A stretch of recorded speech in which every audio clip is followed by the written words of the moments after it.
acredito que existem 3 fatores importantes para que a aprendizagem criativa ela se desenvolva na sala de aula. Um deles é a dificuldade do próprio professor, que já lida com tantos problemas no dia a dia, como a questão da indisciplina, conseguir aplicar essas aprendizagens criativas.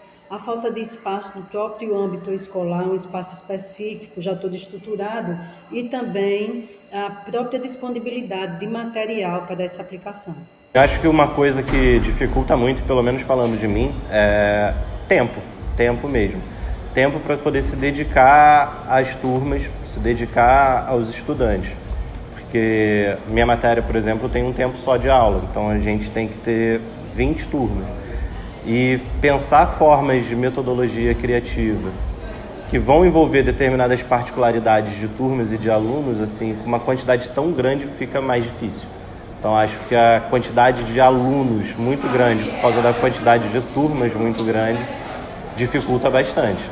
A falta de estrutura, né? A falta de equipamentos que possibilitem, né, o uso daquele conteúdo no nosso cotidiano. Por exemplo, internet, que hoje em dia, né, a gente tem que ter um acesso à internet fácil, ágil, tá? A falta de equipamentos. Então, tudo isso deixa a gente muito só associado à sala de aula.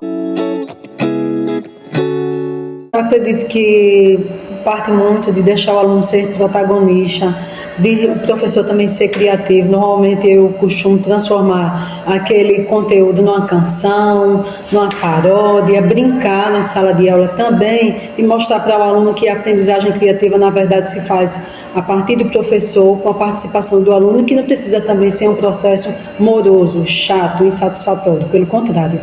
Quais são os nomes na língua portuguesa? É substantivo, adjetivo e advérbio. É substantivo, adjetivo e advérbio. É substantivo, adjetivo e advérbio. Tento fazer, com a possibilidade que eu tenho, estimular dentro da pesquisa temática, dentro da matéria, dos temas do bimestre, o desenvolvimento de uma criatividade sociológica dentro dos estudantes, né? Para que observem, né, o conteúdo da matéria teórica e associem com temas relevantes da atualidade, que estão no momento de discussão. Então, o que eu consigo, né, é mais nesse sentido mesmo, do desenvolvimento de uma criatividade sociológica, investigativa, de análise, de pesquisa mesmo. Bem, eu acho que aquela que gera curiosidade, né? Então, como é que eu vou colocar, relacionar aquilo ali que eu estou aprendendo na escola ao meu dia a dia? Então, eu acho, a partir desse momento que a gente coloca aquilo ali no nosso cotidiano, né, gera uma dúvida, gera um interesse.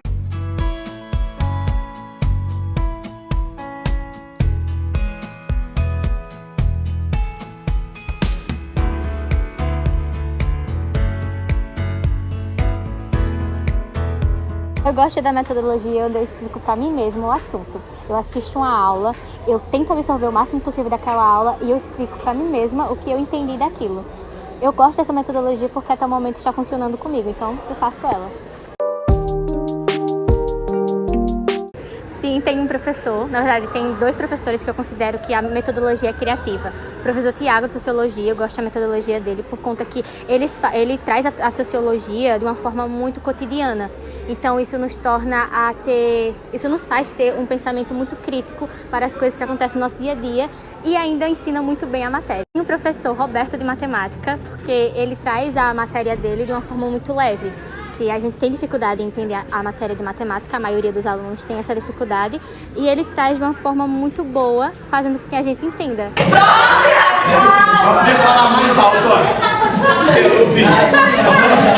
Uma piscina tem o formato de um paralelepípedo.